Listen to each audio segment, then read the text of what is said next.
ज्ञानतिमिरान्धस्य ज्ञानाञ्जनशलाकया चक्षुरुन्मीलितं येन तस्मै श्रीगुरुवे नमः। ॐ नमो विष्णुपादाय चैतन्यप्रेष्ठाय भूतले श्रीमते भक्तिवेदान्त इति नामिने। वाञ्छाकल्पतरुभ्यश्च कृपा सिन्धुभ्येव च पतितानां पावनेभ्यो वैष्णवेभ्यो नमो नमः। नमो महावदन्नाय कृष्णप्रेमपदायते कृष्णाय कृष्णचैतन्याय गौरवाणीतेशे नमो। हे कृष्ण करुणा सिंधु दीनबन्धु जगत्पते गोपेश गोपिका कांत राधा कांत नमोस्तुते। तप्त कांचन गौरांगी राधे वृंदावनेश्वरी वृषभानुसुतं देवी प्रणमामि हरिप्रिये। वृंदावै तुलसी देव्यै प्रिया वै केशवस्य च कृष्ण भक्ति पदे देवी सत्यवत्यै नमो नमः। श्रीरूप सनातन भट्ट रघुनाथ श्रीजीव गोपाल भट्ट श्रीदास रघुनाथ এই छय गोसाई करी चरण बंदन যাহা হইতে কৃষ্ণ নাম অভীষ্ট পুরন। শ্রীকৃষ্ণ চৈতন্য প্রভু নিত্যানন্দ শ্রী অদ্বৈত গদাধর শ্রীবাসাদি গৌর ভক্ত বৃন্দ। নারায়ণং নমস্কৃত্যং নরং চৈব নরোত্তমঃ देवीं सरस्वतीं व्यासं ततो जयमुदीरयते। हरे कृष्ण कृष्ण कृष्ण हरे हरे हरे राम राम राम हरे हरे। जय जय राधा रमण हरि बोल। जय जय राधा रमण हरि बोल। जय जय राधा रमण हरि बोल। जय जय राधा रमण हरि बोल। जय जय राधा रमण मेरो राधा रमण मेरो राधा रमण मेरो राधा रमण। जय जय राधा रमण हरि बोल। जय जय राधा रमण हरि बोल। जय जय राधा रमण हरि बोल। जय जय राधा रमण हरि बोल।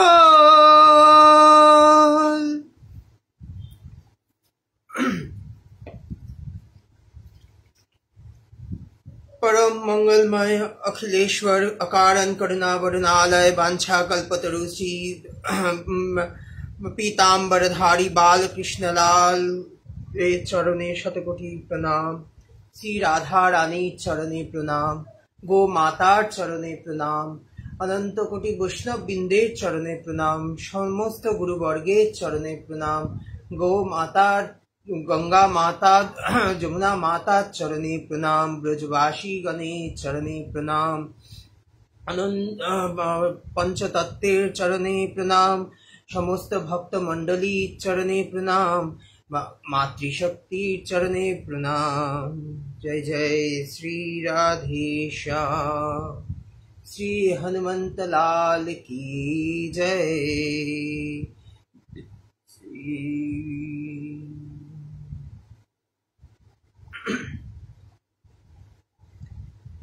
आज पूर्ण अक्षय तृतीया। आज पुण्य अक्षय तृतीया है। आज के दिन ही बद्रीनाथ का धाम, केदारनाथ धाम, यमुनोत्री, गंगोत्री, चारों धाम जो है हमारे, वो आज सब के पट खुलेंगे। पट यानी दरवाजा खुलेंगे। आज से 6 महीने तक वहां पे पूजा अर्चना आदि होगा। उसके बाद फिर से 6 महीने के लिए वो पट बंद हो जाता है।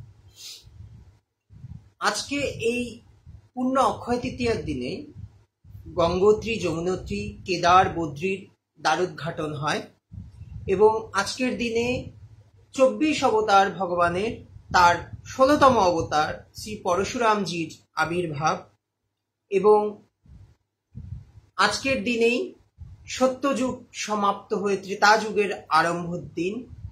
আজকের দিনেই যদি আমরা এই অক্ষয় তৃতীয়ার দিন যদি আমরা কোনো দান আদি করতে পারি, সেটা পুণ্যাক্ষয় হয়ে থেকে যায়। अक्षय माने कि जार कोनो क्षय नहीं, जिसका कोई क्षय नहीं होता, मतलब कि खराब नहीं, नष्ट नहीं होता, उसे अक्षय कहते हैं। जिसका कोई नष्ट होने की कोई संभावना नहीं है। इसीलिए आज के दिन हमको जितना भी हम दान आदि कर सके, कुछ भी दान हो सके, कोई दरिद्र ब्राह्मण को दक्षिणा दान, भोजन आदि कुछ भी दान हो सके, जितना हम दान करेंगे आज के दिन वो सब अक्षय होके रहेगा। আজকের দিনে যা দান হবে सब अक्षय हो থাকবে। आज के दिन ही त्रेता युग का आरंभ हुआ था। आज के दिन भगवान के 24 अवतार में से 16तम अवतार श्री परशुराम जी का भी प्राकट्य दिवस है। तो आज ये भागवत करने की एक उपलक्ष्य है, वो है कि मेरे बचपन के सखा, मेरे बचपन के मित्र श्री देवाशीष घोष, उनका कोरोना इस महामारी में उसका स्वर्गवास हो गया था विगत 29 अप्रैल को 2021 को। हम लोगों को बहुत देर से सूचना मिली, तो हम तो क्या कर पाएंगे, कोरोना के किसी भी मरीज के पास हम ना जा पाएंगे, ना उनकी कोई सत्कार आदि कर पाएंगे। तो हम इतना ही ठाकुर जी से कह पाएंगे कि हे ठाकुर जी, भले ही उसने कोई पुण्य किए हो या पाप किए हो, जो भी कुछ किए हैं, उसको आप अपना स्वधाम में अपना स्थान दे, उसको शांति प्रदान करे। আজকের এই বিশেষ ভাগবতের কারণ হচ্ছে আমার ছোটবেলার বন্ধু, বাল্য সখা, আমার মিত্র শ্রী দেবাশিস, স্বর্গীয় শ্রী দেবাশিস ঘোষ। সে গত 29 এপ্রিল 2021 করোনা মহামারীতে আমাদের ছেড়ে চলে গেছে, কিন্তু আমরা অনেক দেরিতে খবর পাই। তো তার জন্য তো কিছু করতে পারিনি আমরা, সেই জন্য আজকে তার জন্য একটু ভাগবত আলোচনা, কারণ জানি না তাকে তো আমরা ভাগবত আসরে বসে চোখের অশ্রু ফেলতে নেই,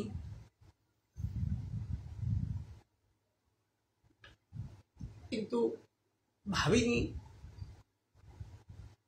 এই অসময়ে ও চলে যাবে এবং আজকের দিনে ওর জন্য আমাকে ভাগবত করতে হবে।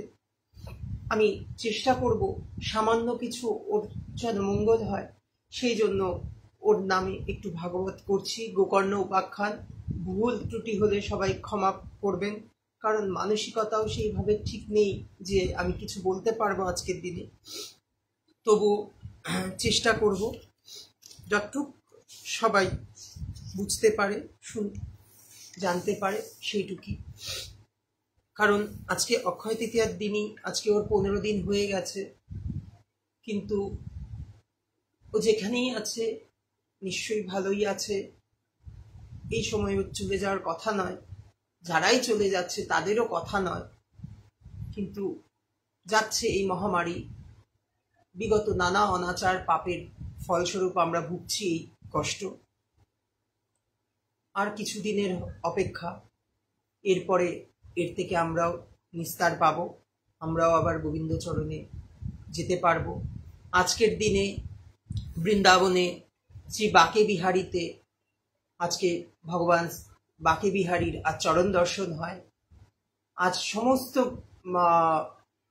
মন্দিরে মন্দিরে আজ চন্দন যাত্রা, কারণ আজ জগন্নাথ দেবের সর্বাঙ্গে মলয় চন্দন লেপন করা হয়। আজ থেকে 42 দিন অবধি এই চন্দন লেপন চলবে জগন্নাথ পুরীতে। এবং এই চন্দন যাত্রা শুরু করেছিলেন আমাদের গুরু পার্ষদ শ্রী মাধবেন্দ্র পুরীপাদ। উনি স্বপ্নাদেশ পেয়েছিলেন শ্রী শ্রীনাথজির থেকে যে তুমি যাও, আমি খুব গরমে কষ্ট পাচ্ছি, তুমি যাও আমার জন্য একটু চন্দন নিয়ে এসো, মলয় চন্দন উৎকল প্রদেশ থেকে। উনি সেই গেছিলেন এবং উনি বৃদ্ধ হয়ে গেছিলেন, তখন উনি ফিরতে পারেননি। তখন ওনাকে স্বপ্নাদেশ দেয় যে তুমি রেমুনাতে শ্রী গোপীনাথজির শরীরে ওই চন্দন লেপন করো, তাহলেই আমি পেয়ে যাব। তো উনি সেই কর্পূর আদি দিয়ে সেই চন্দন লেপন করেছিলেন এবং সেই থেকেই আজ অবধি সেই চন্দন লেপন আজও চলছে সমস্ত মন্দিরে মন্দিরে। आज के दिन श्री माधवेंद्र पुरीपाद जी ने चंदन लेपन किया था श्री श्रीनाथ जी को, जो उन्होंने श्री गोपीनाथ जी है बालेश्वर में, उनको रेमुना में उनको वहां पे दिया गया था, क्योंकि उनको स्वप्नादेश मिला था कि आप जाके मलय चंदन लेके आइए, जो ब्रह्मगिरी पर्वत के उस तरफ दक्षिण दिशा की ओर मलय पर्वत पे मिलता है वो चंदन। वो कहाँ पे है? उत्कल पे है, उड़ीसा पुरी में। तो वहां से ये चंदन यात्रा आरंभ हुआ है और आज के दिन ही 42 दिन तक ये चंदन यात्रा श्री जगन्नाथ जी को किया जाएगा।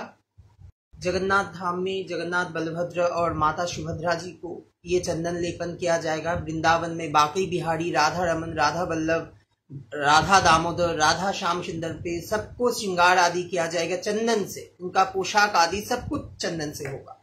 और आज ही के दिन सिर्फ एक ही दिन बिहारी जी का चरण दर्शन होता है, लेकिन इस महामारी के चलते हम सब भक्तजन इससे वंचित रहेंगे। लेकिन इतना बिहारी जी से प्रार्थना करेंगे कि ये जल्द से जल्द खत्म हो, कि अगले साल हम लोग इसी दिन उनका चरण दर्शन कर पाए, राधा रानी के चरणों का भी दर्शन कर पाए, उनके चरणों में स्थान पाए। यही आशा रख के आज की थोड़ी सी भागवत कथा शुरू करते हैं, क्योंकि आज ज्यादा बोल नहीं पाएंगे, थोड़ी ही बोलेंगे। आज ये कथा है गोकर्ण उपाख्यान।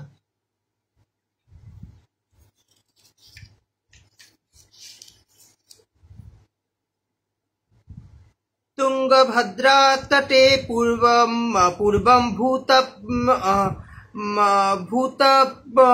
भूतमुत्तमं यत्र वर्णा सर्वधर्मेण सत्यकर्म तत्परा।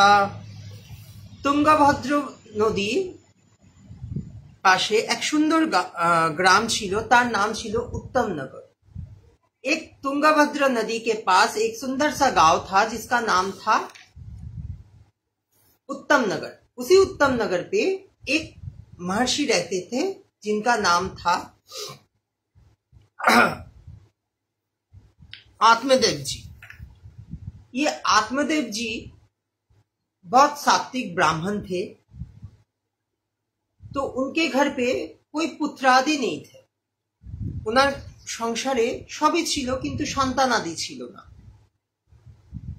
তো উনি প্রতিদিন ঠাকুরের সেবা করতেন, প্রতিদিন পূজা অর্চনা করতেন, তারপরেই উনি প্রসাদ আদি গ্রহণ করতেন।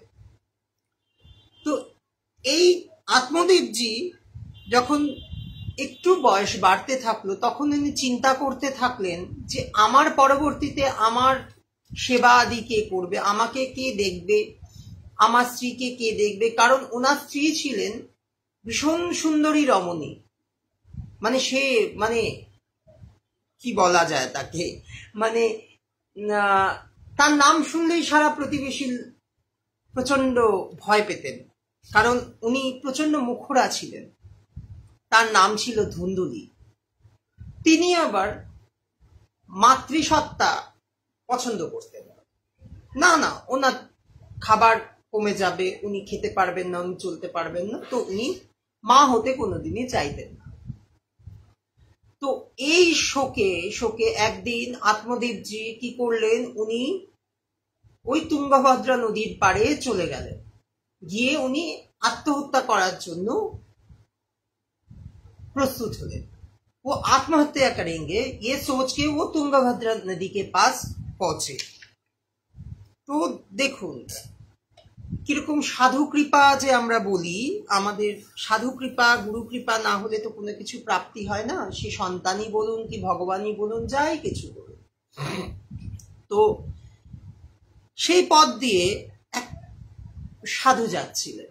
তো উনি হঠাৎ আত্মদেবজিকে দেখে দাঁড়িয়ে পড়লেন এবং খুব দুঃখ প্রকাশ করলেন যে কি ব্যাপার, আপনি একজন সাত্বিক ব্রাহ্মণ হয়ে আপনি আত্মহত্যা করতে এসেছেন, কি কারণ আপনার? एक ब्राह्मण जा रहे थे उसी समय उस तुंगभद्रा नदी के पास से, क्योंकि देखिए गुरु कृपा कोई संत आदि की कृपा से हमको भगवान की प्राप्त होती है या संतान आदि की प्राप्त होती है। हम जो बुजुर्ग लोग जो हमको आशीर्वाद देते हैं वो आशीर्वाद बहुत काम की है, लेकिन हम लोग उनका सम्मान नहीं कर पाते।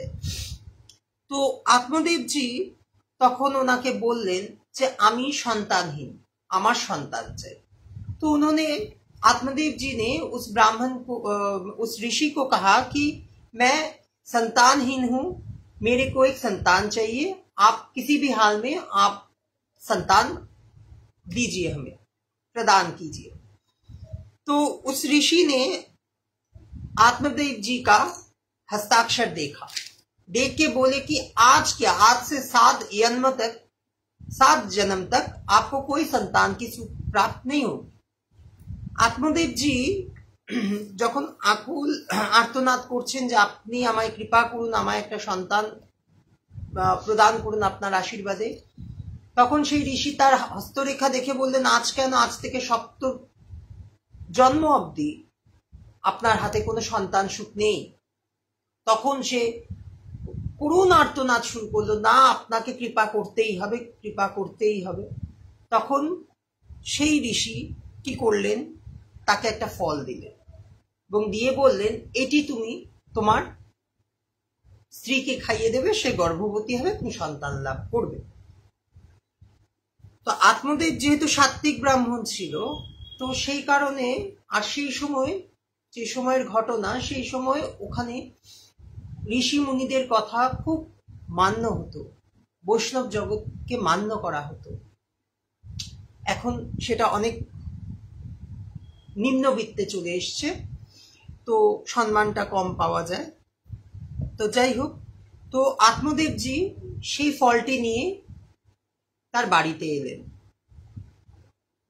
এবং সেই ফলটি তার স্ত্রীকে দিয়ে বললেন যে শোনো, আমি এই ফলটি এনেছি, আমায় এক ঋষি দিয়েছে, বলেছে তুমি এটা খেলে তোমার সন্তান হবে। এবার ধুন্দুলি তো ছিল ভীষণ ব্যভিচারী। ব্যভিচারী বলতে সেরকম নয়, মানে উনি খুব মুখরা, ভীষণ খাওয়া প্রত্যাশী, খালি অকথা কুকথা, পরনিন্দা পরচর্চা, এটাই ছিল ওর চারিত্রিক বৈশিষ্ট্য। তো আত্মদেবজি এটা দিয়ে উনি চলে যান। এরই মধ্যে ধুন্দুলির এক বোন ছিল, সেও গর্ভবতী। এবার তার বোনের কাছে ধুন্দুলি ছুটে গেছে যে দেখ আমি মা হতে চাই না, কিন্তু আমাকে এই ফল দিয়েছে, আমি এখন কি করব, তুই उपाय बोल। धुंधली की एक बहन थी, वो भी गर्भवती थी। उसके पास वो दौड़ के पहुंची और पहुंच के बोली कि देख ये फल हमको नहीं खाना है, मेरे को बच्चा नहीं चाहिए, तू कुछ सलाह दे कि कैसे भी करके इस झमेले से मैं निपट जाऊं। तो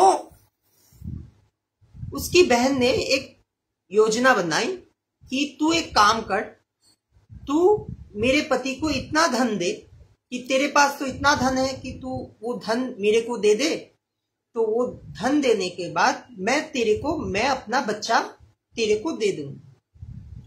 ওর বোন একটা যুক্তি করলো কি তুই তো প্রচুর পয়সার মালিক, তুই এক কাজ কর, তুই আমাকে পয়সা দে, আমার স্বামীকে পয়সা দে, আমি সেই টাকায় আমি তোকে আমার একটা সন্তান তোকে দিয়ে দেব, তুই বলবি এটা তোর সন্তান।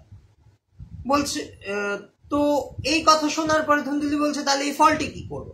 বলছে দেখ, তোর বাড়িতে তো একটা গরু পড়ে আছে, সেটা একটা বাজা, তার বাচ্চা হয় না, তুই ওকে খাইয়ে দে, ওর একটা বাচ্চাও হয়ে যেতে পারে হয়তো, और नाव होते पारे। तो उसकी धुंधुली ने तब उसकी बहन को बोला कि अब क्या होगा, जब ये तू मेरे से पैसा लेगी, मैं बच्चा मिल जाएगा, लेकिन ये फल को मैं क्या करूं? तब उसकी बहन ने एक सलाह दी कि तेरे घर पे गौ माता है, वो भी बांझ है, तो उसको ये फल खिला दे, शायद उसको भी एक बच्चा हो जाए, बछड़ा हो जाए। तो धुंधुली ने वैसा ही किया। ধুন্দুলি সেরকমই করলো এবং সময় অনুসারে ধুন্দুলি তার বোনের বাড়ি চলে গেল। বলল যে আমি এখানে থাকতে পারবো না, আমি আমার বোনের বাড়ি গিয়ে আমি আমার সন্তান ভূমিষ্ঠ করব। सब जुक्ति अनुযায়ী चलছে। धुंधुली ने अपनी बहन के पास चली गई, उसके पति को कहा कि हम ये बच्चे को जन्म हम अपने बहन के घर पे ही देंगे, क्योंकि मेरे से ये सब नहीं हो पाएगा, वो देखभाल करेगी मेरे को। तो उसी हिसाब से उस योजना के तहत वो चली गई अपनी बहन के घर। 9 महीना बीता, जब वो गर्भवती से एक बच्चा हुआ, एक लड़का हुआ, तो लड़का को लेके धुंधुली आ गई अपने घर पे और आके आत्मदेव जी को कहा कि देखिए ये है हमारे संतान, आपके संतान, पुत्र संतान हुए। तो ধুন্দুলি কি করলো, তখন তার বোনের বাচ্চা হলো, সেই বাচ্চাকে নিয়ে এলো, নিয়ে এসে এবার আত্মদেব জিকে বললো যে এই নাও তোমার সন্তান, এই পুত্র সন্তান হয়েছে। এদিকে সেই যে গোমাতাকে যে ফলটি খাওয়ানো হয়েছিল, সেই ফল খাওয়ার স্বরূপ কি হলো, তার গর্ভ থেকে একটি সন্তান প্রসব হলো। वो जो फल गौ माता को खिलाया गया था, वहां से एक संतान की उत्पन्न हुआ। गौ माता ने एक संतान जन्म दिया, लेकिन उस संतान का अद्भुत रूप था, पूरा शरीर से मानव था, लेकिन उसका 2 कान गाय के जैसा था। ওই সন্তানের জন্ম হলো পুরোটাই মনুষ্য শরীর, কিন্তু ওর কান দুটো গরুর মতো। কিছু মহন্ত সন্তরা বলেন যে ওই ফলটি যেহেতু আত্মদেবজির রেখায় নেই, সেই জন্য সেই ঋষি ওই ফলের মধ্যে তার প্রাণ সঞ্চয় করে তাকে তার মধ্যে প্রবেশ করে সন্তান রূপে প্রবেশ করে সেই উনি ওই গোমাতা शरीर থেকে জন্মগ্রহণ করলেন। बहुत सारे संतों का कहना है कि वो जो फल था, वो फल गौ माता ने जो संतान जन्म दिया है, वो जन्म उस ऋषि का ही हुआ है, क्योंकि आत्मदेव जी को तो यह संतान का सुख नहीं था, मिलने का सुख नहीं था। तो वो क्या करे, तो उस ऋषि ने अपना प्राण वायु को उस फल में संचय किया, करके उस फल के अंदर वो प्रवेश कर गए। उसके बाद उनका गौ माता के गर्भ से उनका जन्म हुआ। तो সেই সন্তান ভূমিষ্ঠ হলো এবং নামকরণ যখন হতে এলো, তখন সেই গোমাতার সন্তানের নামকরণ করা হলো গোকর্ণ, যেহেতু তার কানটি গোমাতার মতন, গরুর কানের। আর এদিকে ধুন্দুলি বলল যে আমার সন্তানের নাম আমি রাখবো আমার নাম অনুসারে। বলল বেশ, কি নাম রাখবে? বলে আমার সন্তানের নাম হবে ধুন্ধুকারি। अब नामकरण का समय आया, तो गौमाता का जो संतान हुआ था उसको आत्मदेव जी ने नाम रखा गोकर्ण, क्योंकि उसका कर्ण यानी कान गौमाता गाय की तरह था, इसीलिए उसका नाम गोकर्ण हुआ। और धुंधुली ने अपने संतान का नाम रखा धुंधुकारी। तो दिन जाए, मास जाए, बछर जाए, 2 সন্তান খুব সুন্দর প্রতিপালিত হচ্ছে। दोनों बच्चे समय अनुसार बड़े होते जा रहे, लेकिन गोकर्ण जी जितना सात्विक ब्राह्मण के स्वभाव में थे, वो कीर्तन आदि पूजा पाठ ये चर्चा में थे, उसी हिसाब से धुंधुकारी उतना ही भयंकर शैतान प्रकृति का बच्चा बना था। उद्दंड बच्चा जिसे कहते हैं, एकदम उच्छृंखल सन्तान হয়েছিল ধুন্ধুকারী এবং খুব শান্ত স্বভাবের ছেলে হলো গোকর্ণ মহারাজ। উনি পাঠ আদি এসব করে যান, ঠাকুর সেবা, ব্রাহ্মণ সেবা, ভক্ত সেবা এসব করতেন। আর ধুন্ধুকারী তথই বছর এর জিনিস চুরি করছে, ওকে মারছে, তাকে ধরছে, এই করছে। দিন যায় রাত যায়, এই করতে করতে করতে করতে এবার বাবা মা দুজনেই অতিষ্ঠ হয়ে উঠছে। মানে দেখুন, সন্তানকে এতটাই ভালোবাসবেন না যে সে একদম আপনার মাথার ওপর দিয়ে চলতে থাকে, আবার এতটাও ক্রোধান্বিত হবেন না যে আপনার কি দেখলেই সে ভয় পায়। একটা সামঞ্জস্য রেখে সন্তান মানুষ করতে হয়। তো অতিরিক্ত চাহিদা করলেই, সেই জিনিসটা আমায় এক্ষুনি এটা দাও, তখনই সেটা দাও করলেই বাচ্চাকে যে মুহূর্তে আপনি সেই জিনিসটা দেবেন এবং তার চাহিদা যত বাড়বে, আপনার দেখতে হবে আপনি কতটা সামর্থ্যবান সেই চাহিদা মেটানোর জন্য।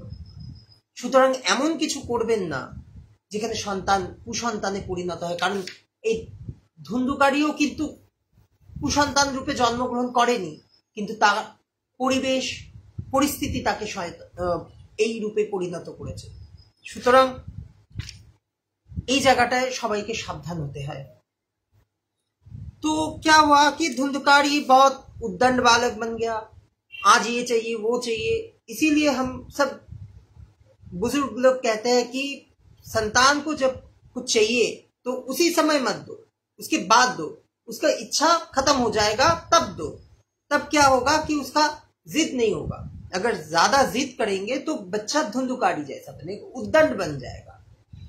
तो এবার দিনে দিনে ক্রমাগত উচ্ছৃঙ্খলতা বাড়ছে।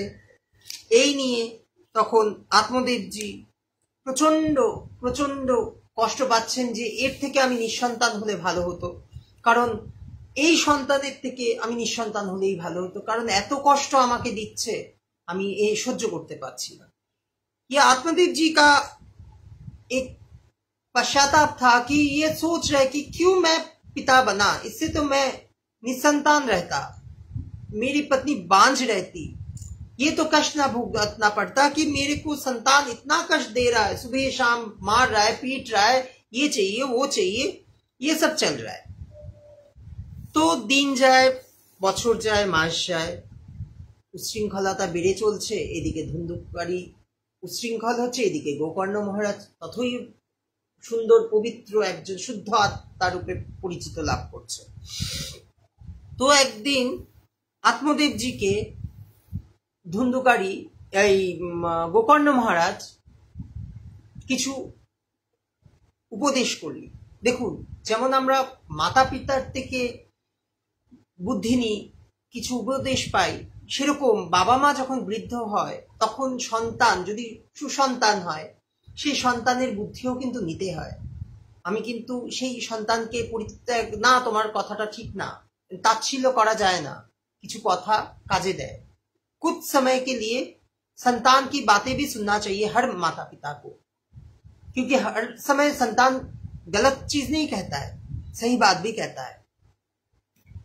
तो आत्मदेव जी को गोकर्ण महाराज ने एक ज्ञान दिया था, कुछ उपदेश दिया था कि देह स्थिता मांस रुधिर भीमति त्यज तत्व जाया शुताधीषु सदा ममता विमुष्यत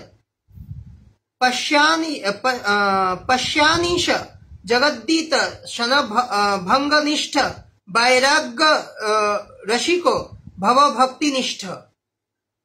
কি বলছেন? হে পিতা, আপনি প্রথমে বলুন যে এই যে আপনি এত আমার আমার আমার আমার আমার আমার করছেন, এই আমিত্বটাকে প্রথমে ছাড়ুন। आत्मदेव जी क्या कह रहे हैं, गोकर्ण जी महाराज क्या कह रहे हैं आत्मदेव जी को कि हे पिता, आप अपने को मैं हूं, मैं ये मैं बोलना छोड़ दीजिए। क्योंकि ये होता है कि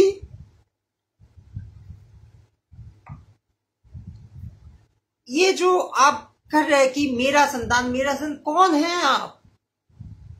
कौन है आपका संतान? सब माया की नगरी है, हम लोग सब माया में बैठे हुए हैं। আমরা সব মায়ার দাস। আমরা যখন মায়ের গর্ভে থাকি তখন সেই অন্ধকার কুঠুরির মধ্যে থেকে আমরা ভগবানকে বলি, হে ভগবান আমায় রক্ষা করো, তুমি তোমার আমি ভূমিষ্ঠ হলেই তোমার নাম স্মরণ করবো। কিন্তু যে মুহূর্তে আমরা ভূমিষ্ঠ হই তখনই আমরা বলি কি ওয়া ওয়া ওয়া ওয়া ওয়া ওয়া মা মা মা মা মা মানে মায়া। আমরা মায়া জালে আবদ্ধ হলাম।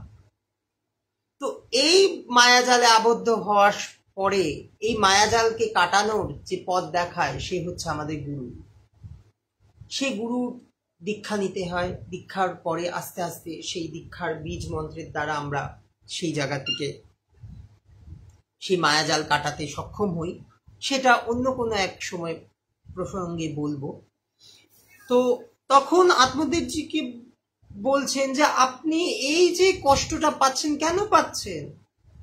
আপনার সন্তান হয়েছে, আপনি সন্তান সুখ পেয়েছেন, এবার আপনার সময় হয়ে গেছে, আপনি এবার বনে যান, ভগবান চিন্তা করুন। আপনার জন্ম হয়েছে ভগবান চিন্তার জন্য, সন্তান প্রতিপালিত তো করেছেন, সেটা একটা কর্ম।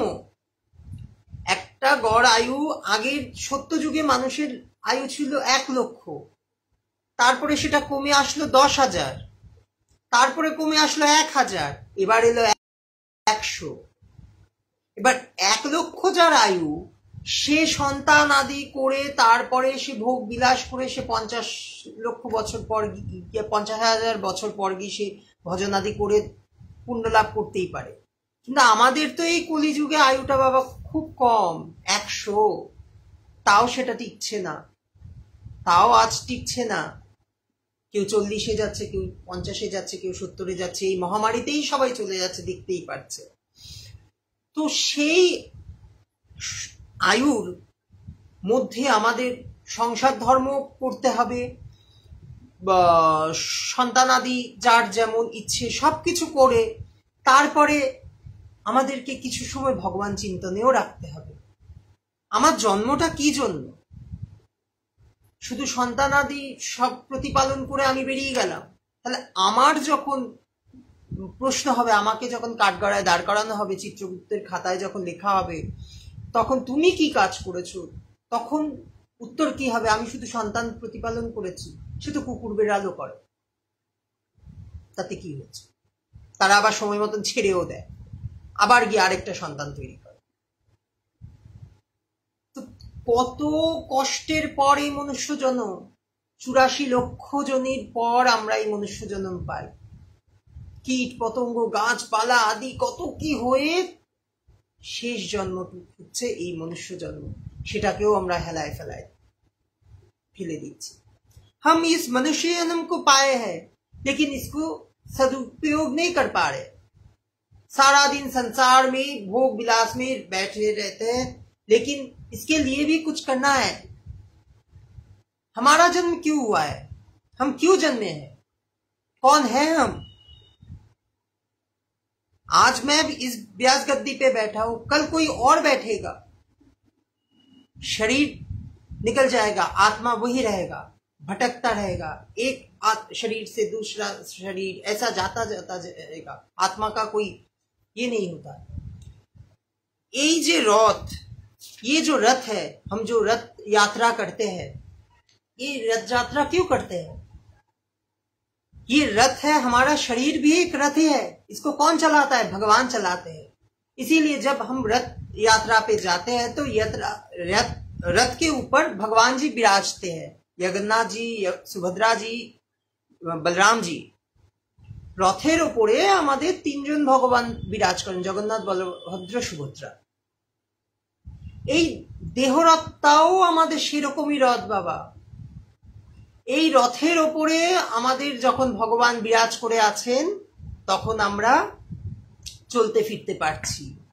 যে মুহূর্তে ভগবান নেমে যাবেন আমরা তখন মৃত, আমাদের প্রাণ যখন বেরিয়ে যাবে আমরা তখন মৃত। তখন কি করা হয়? তখন তাকে সৎকার করা হয়। ঠিক তেমন রথের থেকে যখন বিগ্রহকে নামিয়ে ফেলা হয় উল্টো রথের পর, তখন সেই রথটিকে রন্ধনশালায় নিয়ে গিয়ে জ্বালিয়ে দেয়া হয়। जब ये रथ से भगवान जी का विग्रह को उतर लिया जाता है, उसके बाद उस रथ को के लकड़ी को रसोई में जाके जलाया जाता है। इसका मतलब क्या है? कि जब तक हमारे शरीर पे प्राण है तब तक हम हैं, उसके बाद हमको भी ऐसे जलाया जाएगा उसी रसोई में। हाँ, वो भगवान की रसोई है, ये नरक का रसोई है। रसोई तो रसोई है। তো আত্মদেব জিকে এই জ্ঞানটা দেওয়ার পরে আত্মদেব জি তখন গোকর্ণ মহারাজের কথা শুনে সে বেরিয়ে চলে গেলেন, উনি বনে চলে গেলেন ভগবান চিন্তা করতে। এদিকে গোকর্ণ মহারাজও তীর্থে তীর্থে যেতে লাগলেন। এদিকে ক্রমাগত ভাবে ধুন্ধুকারী প্রচন্ড ভাবে উচ্ছৃঙ্খল আরো তার বেড়ে গেল। সে এবার এতটাই पाषंड हुए उठलो जे से बार बेश्यालय जेते थाकलो। अभी ये धुंधुकारी क्या करने लगा, आत्मदेव जी तो चले गए वन के और भगवान के चिंतन के लिए, गोकर्ण महाराज भी चले गए तीर्थ में। अभी धुंधुकारी क्या कर रहा है, इतना वो उद्दंड हो गया कि अभी वो वेश्यालय जाने लगा। अभी उसकी माँ का गहने जेवर, चाहे तो उसको माँ को भी बेच दे उस पैसे के लिए। तो ये सोच के धुंधली भी सहन नहीं कर पाई, तो वो अपने घर के आंगन में कुआं था, उस कुएं में जाके वो कूद गई और अपनी जान दे दी। तो এই অত্যাচার ধুন্দুলি সহ্য করতে না পেরে তখন উনি তার বাড়ির উঠোনে একটা কুয়ো ছিল, সেই কুয়োর মধ্যে গিয়ে ঝাঁপ দিল, সেখানে গিয়ে সে আত্মহত্যা করল। তাতেও ধুন্ধুকারীর উচ্ছৃঙ্খলতা কমলো না, সে চললো। এবার সে বেশ্যাদের নিয়ে এলো তার বাড়িতে, কারণ সে এখন মুক্ত বিহঙ্গ পাখি, মানে বাঁধনহীন ছেলে, তার বাড়িতে কেউ বলা বলির কেউ নেই। তো এই উচ্ছৃঙ্খলতা যত বাড়তে থাকলো, এবার দিনে দিনে এই চাহিদা সেই চাহিদা ওই চাহিদা চলতে থাকলো। ये जो हमारे भीतर में जो हमारे जो ये चाहिए वो चाहिए, ये जो एक इच्छा शक्ति है, ये बढ़ता गया धुंधुकारी का। ये धुंधुकारी कौन है, ये धुंधुकारी हम है। आत्मदेव कौन है, हमारे पिता है। ये धुंधली कौन है, हमारी माताएं है। कुछ माताएं अच्छी होती है, कुछ माताएं बुरी भी होती है। माताएं बुरी नहीं होती, स्वभाव के अनुसार होती है। এই শরীরটাই আমরাই হচ্ছে ধুন্ধুকারী, আমাদের পিতারাই হচ্ছে আত্মদেব, আমাদের মায়েরা হচ্ছে ধুন্ধুলি, আর গুরু রূপে যে জ্ঞান দেয় সেই হচ্ছে গোকর্ণ।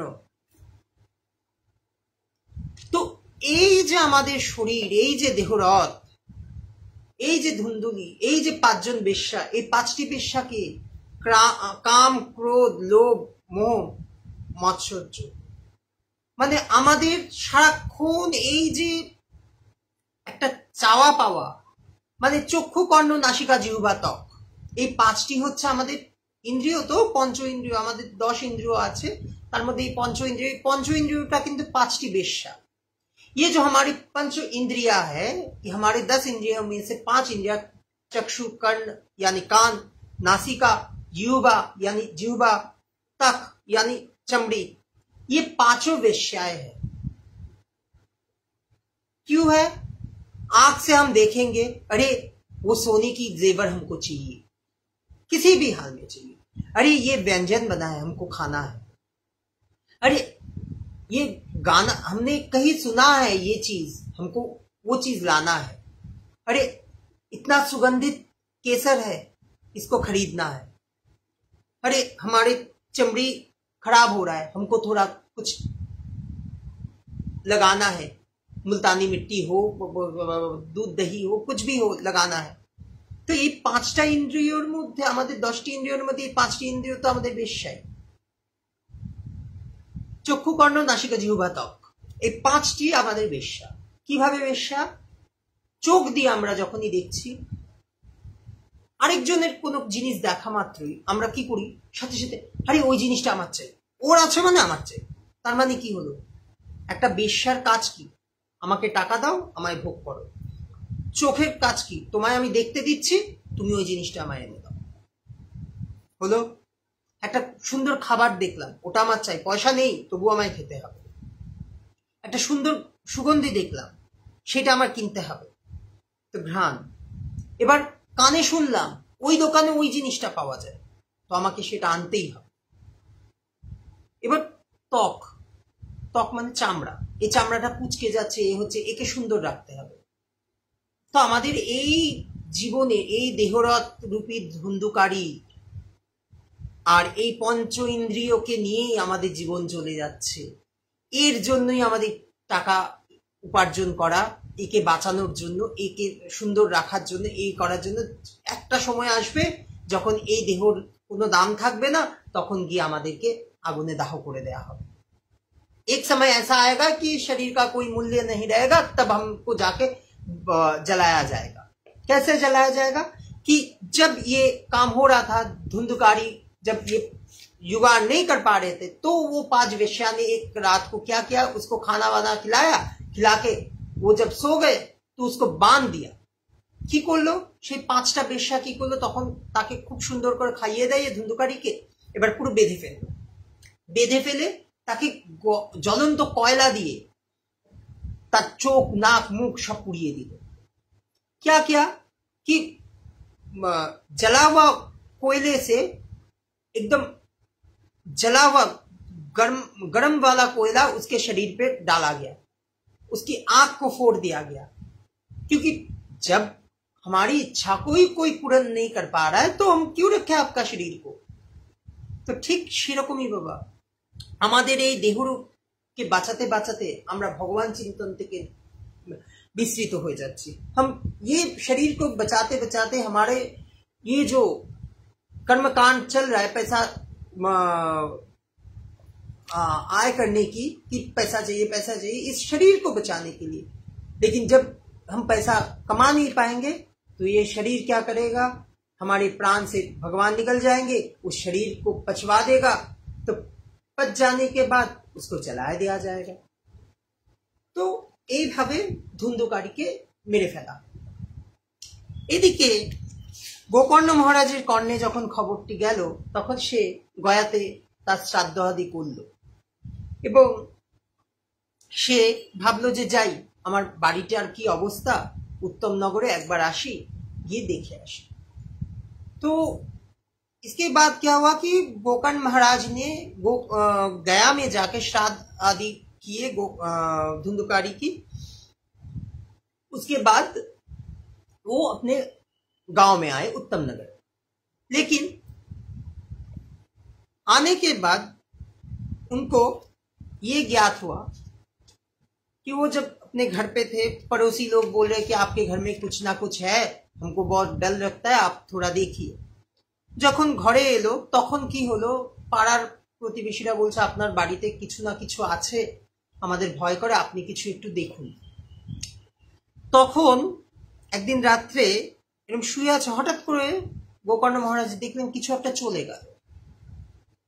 एक रात को अचानक गोकर्ण महाराज की आंख खुली तो देखे कि कुछ छाया सा चला गया। तो उन्होंने क्या किया, अपने कमंडल से गंगा जल लेके उस छाया के ऊपर छिड़क दिया। উনি কি করলেন, ওনার কমন্ডল থেকে গঙ্গা জল নিয়ে সেই ছায়ার গায়ে ছিটিয়ে দেওয়া মাত্র সে চিৎকার করে, ও চিক उठे, अरे बचाओ बचाओ बचाओ। तो अचानक से ऐसे चिल्लाने से वो गोकर्ण महाराज बोले कि आप कौन हो। এই চিৎকার শুনেই গোকর্ণ মহারাজ বলছে তুমি কে। তখন সে কি বলছে, अहम भ्राता तद्दियस्मि धुंधुकारित नामत सक्रिय नेव दोषने ब्रह्मत्व नाशित मया। बोलছে আমি তোমার भाई धुंधुकारी, बोल रहे कि मैं तुम्हारा भाई धुंधुकारी हूं। गोकर्ण महाराज बोले कि तुम कैसे जीवित रह सकते हो, मैंने तुम्हारा गया में श्राद्ध किया है। गोकर्ण महाराज बोलছে তুমি কি করে বেঁচে থাকো, তোমার তো উদ্ধার হয়ে যাওয়ার কথা, তোমার জন্য আমি শ্রাদ্ধ করেছি গয়াতে। তখন কিছু সন্ত মহারাজদের থেকে শোনা যে গয়াতে পিণ্ডদান করলে নিশ্চয়ই উদ্ধার হয়, সেটা অবশ্যই। তার মানে এই নয় যে যে মূল্য তাকে নিয়ে গিয়ে পুড়ে দিলাম, না, সে গয়াতে পিণ্ড সবার কিন্তু উদ্ধার হয় না, সবার হয় না। এই ধুন্ধুকারীর মতন পাপীদের তো উদ্ধার হয়ই না। ही ना। ये धुंधुकारी जैसी पापियों का उद्धार गया में नहीं होता है। और कुछ संतों ने कहा है कि क्यों नहीं हुआ था उस समय ये धुंधुकारी उद्धार, क्योंकि गोकर्ण महाराज के साथ उनका कोई खून का रिश्ता नहीं है। गयाते श्राद्ध करते गেले रक्तेर सम्पर्क दरकार है। तो वो धुंधुकारी था तो धुंधुली की बहन का लड़का। धुंधुकारी के छिलो?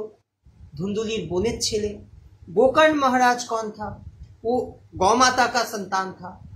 गोकर्ण महाराज के गोमातार सन्तान, ताहले तो कोनो पथेई हच्छे ना, সেই কারণে সে উদ্ধার হয়নি।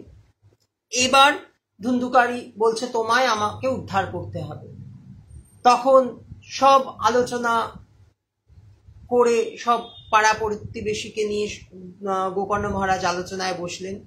गोकर्ण महाराज ने एक सभा बैठाया, एक बैठक बैठाई अपने पड़ोसियों के साथ कि क्या किया जाए इसके लिए। तो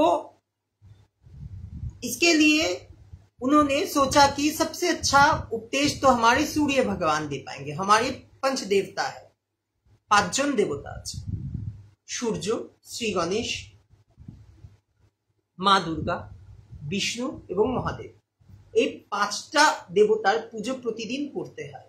এই 5 জন দেবতার থেকে যারা যারা সৃষ্টি তাদের পুজো করা যেতে পারে, কিন্তু তার ব্যতীত কাউকে করা নিষিদ্ধ আছে শাস্ত্র মতে। আমার কথা, ये जो 5 देवता है, सूर्य, गणेश जी, माँ दुर्गा, शिव जी और विष्णु भगवान, इन 5 से जो उत्पन्न हुए हैं, इन 5 के हम पूजा आदि कर सकते हैं, अपने घर पे रख सकते हैं। इसके अलावा किसी दूसरे को भगवान बना के बिठा नहीं पाएंगे। ये मेरा कहना नहीं है, ये शास्त्र के अनुसार कहा गया है, शास्त्र में लिखा हुआ है।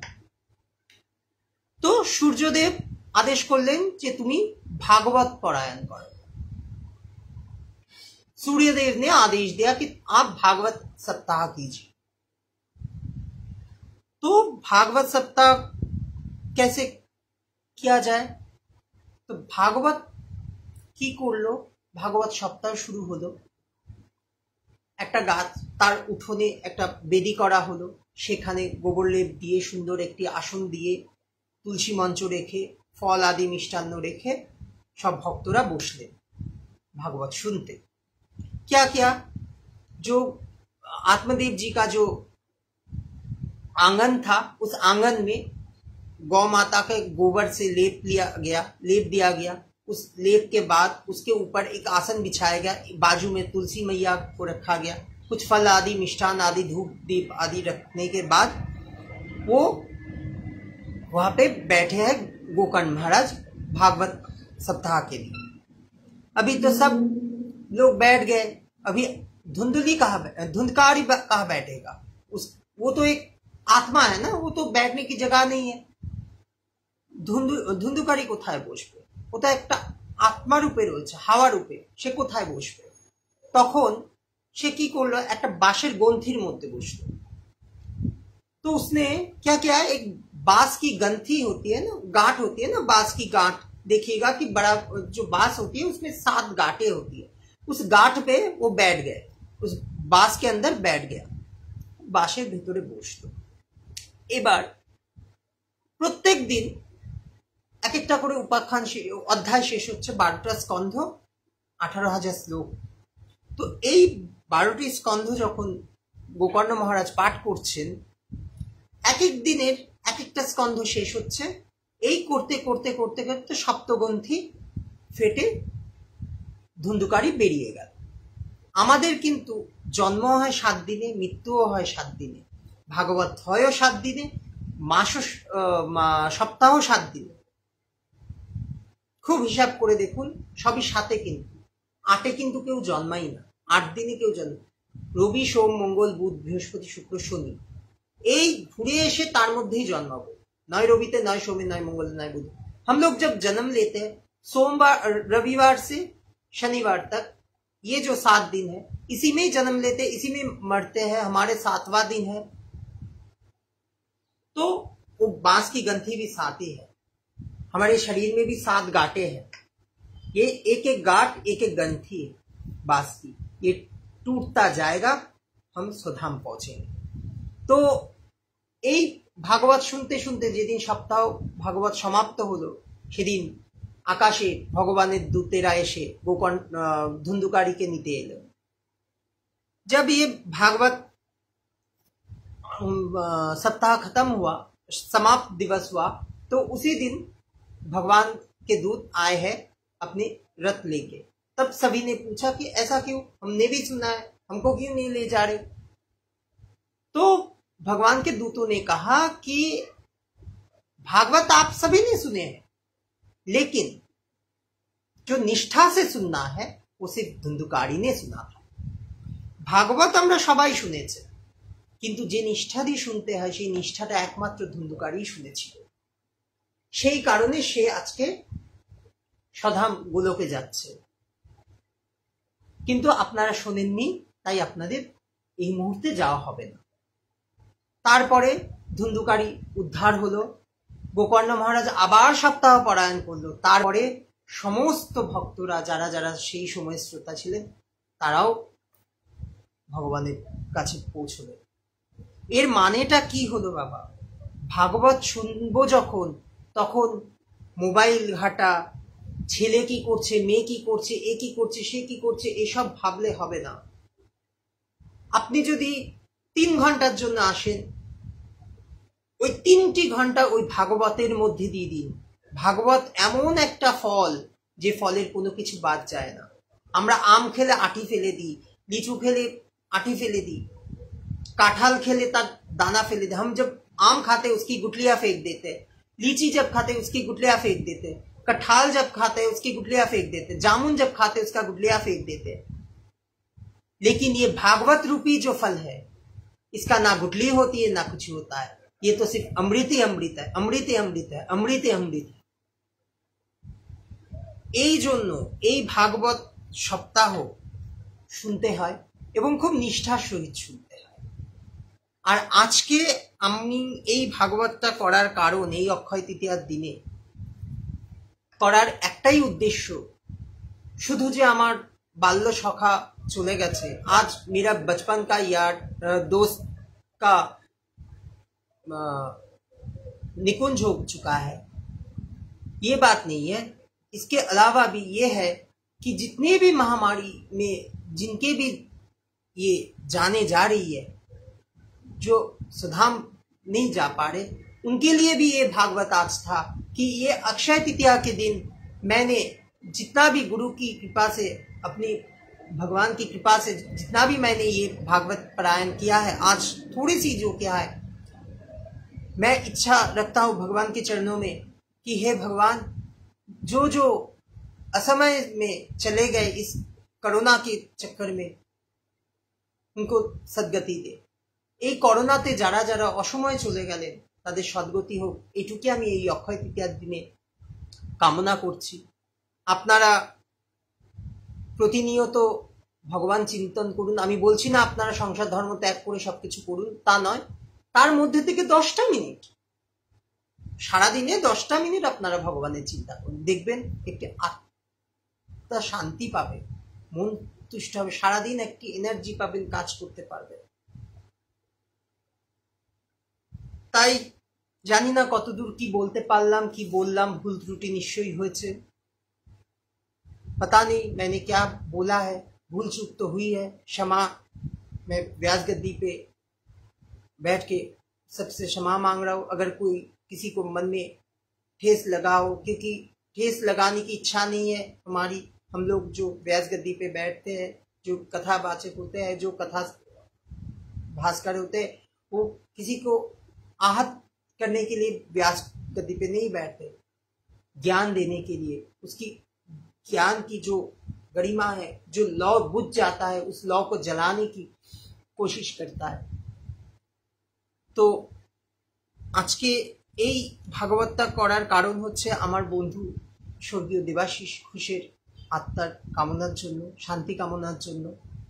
ও তো অসময়ে গেল, হয়তো ওর আয়ু জ্যোতিষ গণনায় একটা বলা ছিল, তার আগেও চলে গেল।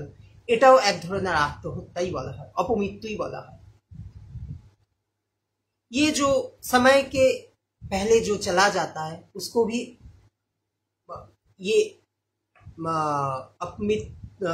अपमिति बताया जाता है। मतलब कि ये मित सही नहीं है।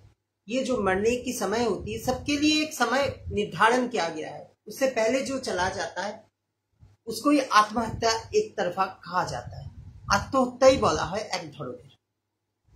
সবসময় যে গলায় দড়ি দিয়ে আত্মহত্যা করতে হবে, জলে ঝাঁপ দিয়ে না, এরকমও করোনা মহামারীতেও চলে গেছে অনেকে, সেটাকেও বলা হয়। তো প্রত্যেকের সমস্ত যত লোক মারা গেছেন তাদের আত্মার শান্তি কামনায় এবং যারা বেঁচে আছেন তারা যেন সুস্থভাবে বাড়ি ফেরেন এই কামনা রেখে আমি আজকে আমার भागवत विश्राम देव। ये जो महामारी में जितने भी लोग चल बसे और जो अभी स्वस्थ हो रहे, सभी के लिए मेरी यही मंगल कामना है ठाकुर जी से कि जो चले गए हैं उनकी आत्मा को शांति प्रदान करे, आपके चरणों में स्थान दे, और जो बच गए हैं उनको सद्बुद्धि दे। यही बोल के मैं अपना भागवत की कथा को आज विश्राम दे रहा हूँ। वांछा कल्पतरुभ्यश्च कृपा सिन्धुभ्यैव च पतितानां पावनेभ्यो वैष्णवेभ्यो नमो नमः। हरे कृष्ण कृष्ण कृष्ण हरे हरे, हरे राम राम राम हरे हरे कृष्ण कृष्ण कृष्ण हरे हरे, हरे राम राम राम हरे हरे, हरे कृष्ण कृष्ण कृष्ण हरे हरे, हरे राम राम राम हरे हरे। जय जय श्री राधे श्याम, जय जय श्री राधे श्याम, जय जय श्री राधे श्याम। निताय गौर हरि बोल।